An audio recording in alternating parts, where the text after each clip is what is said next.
Hello, everyone. This is Tom Fox, and I'd like to welcome you to episode 21 of Compliance Into the Weeds, a podcast with Tom Fox and Matt Kelly, where we take a deep dive into some issue around compliance. Today, we take a deep dive into a couple of blog posts Matt has recently put up on the incoming Trump administration. First, we look at some of the issues Matt sees from the Department of Justice's perspective from President-elect Trump and his administration.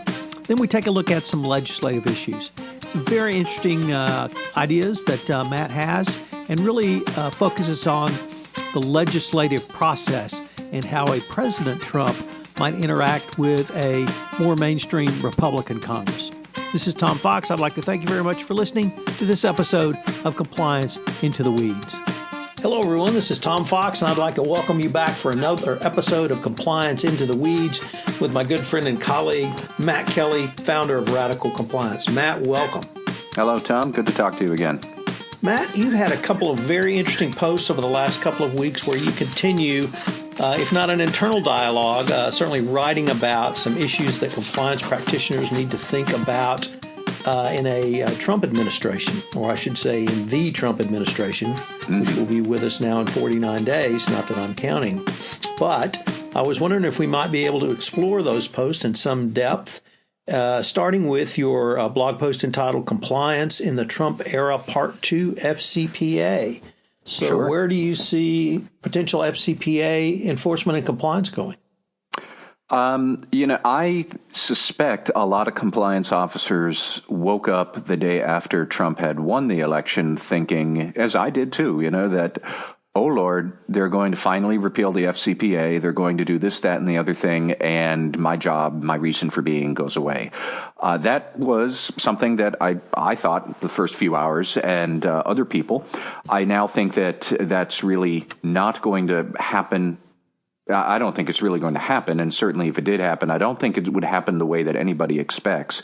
But I looked at the FCPA issues in two ways. First, from a legislative perspective, will Congress repeal this law? Will it weaken it? Will it gut it? No, I don't think so. And my theory is that, as I said in this post on my blog, yes, Donald Trump has called the FCPA a horrible law. We can't take him seriously. He says that about everything. I can't think of any single thing that Donald Trump really likes at first glance. So who cares that he said it's a horrible law? Big deal. That's nothing special. But would Congress actually take the time to somehow amend or repeal the FCPA? Again, why would you do that if you're Congress? The optics of it look bad. They've got plenty of other things they want to do. There's probably going to be no Democratic support for changing the FCPA, and there's plenty of other Republicans who also would say weakening an anti-bribery statute is just not a good thing. So I don't think anybody needs to worry about that. What is more interesting is how the Justice Department, now under the Trump administration, will change the tenor and nature of FCPA enforcement with people like Jeff Sessions, who will be the next Attorney General, whomever his minions might be, who will now really put FCPA enforcement into practice and the nature and the feel of it. But that's where things are going to change, I think. There's just any talk about the legislative end of it. And that's a fight nobody needs to fight, and it's a solution in search of a problem. Well, Matt, what about one of the ideas that Matthew Stevenson has put forward, your at least geographic neighbor in Cambridge, about potential modifications to the FCPA, perhaps a compliance defense, perhaps cutting out state-owned enterprises from the definition of instrumentality? Any kind of thoughts on those, perhaps legislative tweaks, if not outright changes? Yeah, I would just go back to what I said before. Like, why bother? Why not just, if you're the head of the Senate Judiciary Committee or the House Judiciary Committee, you can quietly telegraph to the administration, if this is really such a big thorn in people's sides, don't bring a case against an instrumentality. Don't allow people more discretion for a compliance defense. Changing legislation is a long, laborious, tedious effort. Optically, this will not look good. And you can solve plenty of these problems on a case-by-case basis if the administration defines this as a problem. I don't see any appetite for changing the legislation like that. It would be much easier just simply not to bring or not to enforce cases along those lines. One other point, though, about instrumentalities that I think gets overlooked. A company, a state-owned enterprise that is an instrumentality people don't like in the FCPA context. Don't forget, the Justice Department and law enforcement would want that definition of instrumentality for a cybersecurity perspective. I would start to ask, how can you be an instrumentality that you want to go after in one way, but it's not the same definition if we're going after it another way? A lot of shops that are waging cyber attacks against U.S. interests are state-owned enterprises. So the Justice Department in the different section would want to maintain that broad definition of an instrumentality. If you're going to clip it legislatively in some ways, somebody somewhere is going to say, well, logically, shouldn't we be clipping it in other ways that the Justice Department wouldn't want? I don't think that's a point that gets discussed all that much. But, again, like a lot of these things that the fears that people have, I'm not saying we should bring these fears to pass, but it's much easier to bring these fears to pass through administrative enforcement and the executive branch than to bother with legislative reform. And that really leads into your next discussion point, which is on executive branch changes. Mm-hmm. So what do you maybe see? What does your Karnak, that magnificent crystal ball, see there? You and I should both be honest with our listeners that first and foremost, we see a whole lot of I don't knows. We've got, we don't. We need to have people in place who will not be named for possibly weeks or months, such as who would be the Deputy Attorney General, who will be the Assistant Attorney General for the Criminal Division, who might be head of the FCPA unit in the fraud section. You and I have no idea, and we don't know. But we can ask a few questions about how things might work that would be very relevant to compliance officers. I would wonder things like, what will happen to the FCPA pilot program, which I think is a success. I think it incentivizes companies to have a stronger compliance program so that they can take advantage of the pilot program and get cooperation credit, reduced fines and penalties and whatnot. They can do that more easily. I would not be surprised if we even see the pilot program's spirit sort of institutionalized, that if you do all of these criteria, you automatically get a DPA or an NPA. That's the sort of thing, a deregulatory attitude in the Justice Department. That's the sort of thing you would expect to see. Sometimes I wonder, would you even see a automatic sort of permission granted if you are ISO 37001 certified and compliant, and the new standard for anti-bribery? If you already have that, does that by definition mean you have an effective compliance program so the company won't be penalized, but you have to give us all you got on the individual who did this? It's that sort of thing that I think, that would be an FCPA pilot program 2.0. Maybe we might see something like that. I am interested in the fate of DPAs and NPAs. I've read some of what Jeff Sessions has said in the past about deferred prosecution agreements. I think that this is one of those times where it's easy for a legislator to say that you don't like them, but it's much harder for an attorney general to say we're not going to use them. So either you're not going to enforce or you are going to put the pedal to the metal at all times. That would put the U.S. back on the same footing as the United Kingdom a couple of years ago when they did not have DPAs, and it was very hard to bring anti-bribery cases because either you had to do it or you didn't, and there was no middle ground to bring about reforms. I don't know what that's going to mean. I don't know how they're going to try and bridge those gaps, but I bet that the gap is going to be brought into much more painful and sharp relief for Jeff Sessions now that he actually has to figure it out instead of just sit in the Senate and kind of ponder what to do there. Before you go there, I guess my observation would be that with both of those two issues, the pilot program and DPA, NPA, it's the flip side of prosecutorial discretion. And that as Attorney General, he may want to indeed keep that discretion, which they have created in the pilot program. Pilot program's up for a potential renewal in April of 2017. It's a valuable tool or even carrot that the government can dangle out, and it gets them very close to what many in the business community, particularly the Chamber of Commerce, want. The flip side, though, on the criticism of DPAs and NPAs, that's actually another tool of prosecutorial discretion. And as Attorney General, he may not want to take that away from his prosecutors. I could not agree with you more, yeah. Having that discretion is something that as a senator, he may have had one view of, but as Attorney General and as the head of the nation's law firm, as one former AUSA phrased it, he may want to keep that discretion.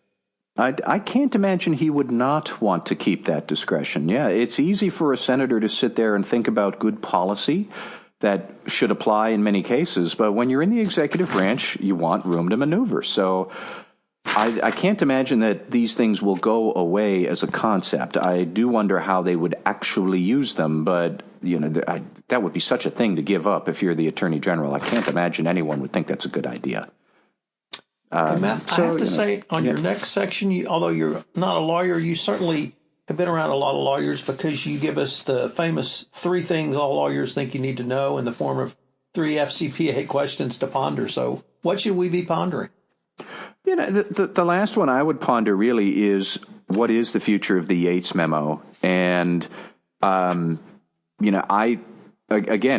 can't imagine that the new Justice Department would give up the Yates memo's spirit, because it's looking for maneuverability and options to pursue individuals, and so you, the company, you have to cooperate with us. I suspect the Yates memo as a document is going to go away, and the next Deputy Attorney General will publish some other memo, but whatever that's going to be called and whoever that person is, they're not going to give up the spirit of it, which is that if you cooperate with us on something, we'll give you credit somewhere else. That's maneuverability, that's options, that's discretion, that's what they want. And plenty of people would say the Yates memo was just political theater anyways. I will not dispute that, but regardless, those sort of pressures aren't going to go away. Then as a fail-safe, companies will still need strong FCPA compliance programs because they never know when they're going to wind up on the wrong side of the Justice Department. Well, let me take the Yates memo from a little bit different angle. I saw Sally Yates speak this week at the ACI National FCPA Conference, and the person whose name the memo holds or has, because it went out over her signature, she tries to call it the individual accountability memo, but even she recognizes we're not going to say that. Yeah. But in thinking about that concept of individual accountability, what Attorney General, particularly one who is a law and order guy, is not going to say, we're going to prosecute individuals who violate the law? And the Yates memo incentivizes corporations to give up their employees who do that and turn over information, and it incentivizes prosecutors to prosecute individuals as opposed to corporations. But if Jeff Sessions is really a law and order guy, like we, I think, believe, or at least have been led to believe by his prior statements, I don't think any prosecutor is going to say we're not going to prosecute individuals who violate the law. It gets back to how much was the Yates memo really a bit of sort of political theater, because people had been complaining that the bankers who participated in the financial crisis hadn't been held accountable. Yeah, I don't know, but you're absolutely right that for companies to be able to cooperate and point the finger at individuals, they're going to need a compliance program that can give them some evidence to turn over to point to these individuals. And I don't think any general counsel would say, we don't want to bother finding the wrongdoers. Of course they do, and they want to get them out. So you're going to need a compliance program that has the ability to cooperate like this. So I think compliance officers who fear they might be unemployed and their career is over on January 20th, breathe easy, guys. There's still going to be plenty to do. Take a very deep breath, back off that ledge. Yeah. So, Matt, in another very interesting post, I might even say provocative, entitled "Compliance in the Trump Era Part 3 Legislation," you tackle some other issues around legislation, repeal of legislation. We talked about that in the context of the FCPA. But what are some of the other issues that generally in the compliance world or financial regulatory world you've thought about? Well, I was thinking more in my legislation piece about how the Republicans in Washington will be able to get things done. And I don't know exactly how much compliance officers will need to worry about this, but clearly these things that do transpire on a higher plane of existence than most of us in our daily lives, but nonetheless, they will affect how corporations behave and what they have to worry about. I think that Washington will be able to get some big things done. I think they'll get tax reform done. And I think that they will be able to do some sort of infrastructure spending. But after that, my personal suspicion is that a lot of the talk that goes on about big reform coming in legislation, I don't know that we're going to see a lot of that, because I don't think the Republican working majority, working force in Washington is as strong as people believe. I would like to point out that take, for example, Republicans running Congress, and people say that the Republicans won the election. Well, there are fewer Republicans who will be in Congress on both chambers, House and Senate. There will be fewer of them in January than there were this past year. So that is not winning, that is losing. The Trump administration, I describe it as they stumbled into victory and they have their hands on the lever of power. But it is not as if Donald Trump won a commanding majority. He did not win a majority of votes. He has abysmal approval ratings. A majority of people believe he is not qualified to be president. That didn't change before or after. If he wasn't qualified before, he's not qualified even though he won. He just prevailed against a spectacularly bad Democratic opponent. But that's not the same as winning like Ronald Reagan did in 1980 or Obama did in 2008. I split all those hairs to drive home the point that compliance officers would need to think about.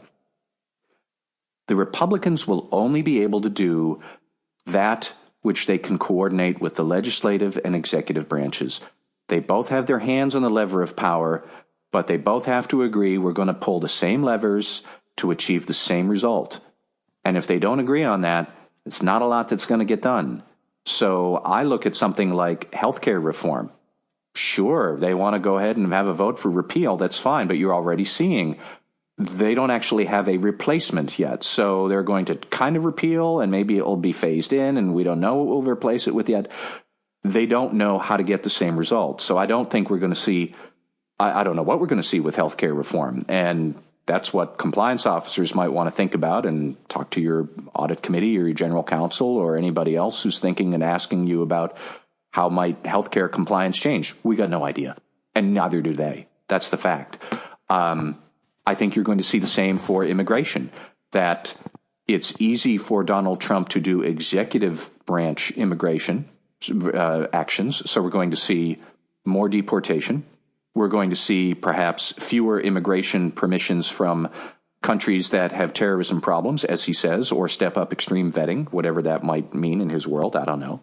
But it's not as if we'll be able to have new immigration legislation because the Trump administration doesn't have a policy and the Republicans are somewhat divided on what they want to do. Their hands are on the levers of power, but they're on different levers at different times and they don't know what they want to do. If you sever the link between the legislative and executive branches, they're much weaker individually than they even look. And, they're weaker now than they were, especially Congress, than they were a couple of months ago.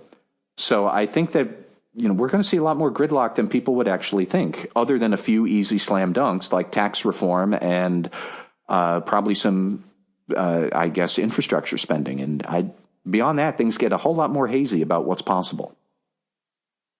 You really bring up some very interesting points about the legislative process. And of course, there's this entire discussion around, is Trump really a populist? And if so, is that going to put him in contradictory light with a more business-focused Republican Congress? So I think we do need to keep a very good eye on the legislative process as a political process to see what is even possible. And I guess actually listening to you now, if you haven't already thought about it, I would ask that you would write yet another post where you would talk about regulations and regulatory issues separate and apart from legislative issues, because a president or a head of a agency may have more power there. So I do really think that you'll something. see a lot more on that front. I think that much like you saw Republican states challenge Obama administration rules, you're going to see Democratic states challenge them on Republican-led rule reforms. You might see some legislative moves in Congress to curtail that which regulators can actually do. That's something else that is floating around there. There's some legislation to actually prevent the SEC from publishing some rules without a vote of Congress approving the rules, and all sorts of weird stuff. But you're right that regulatory agencies are going to be where you might see the most action, but that presumes that Donald Trump has a coherent idea about what he wants to do, and I don't think that's the case. It's certainly been the case so far. Yeah. We'll have to see if he further evolves. We will indeed. So, Matt, as always, fascinating conversation, and keep writing because I want to keep talking to you about it. All right, Tom, thank you very much.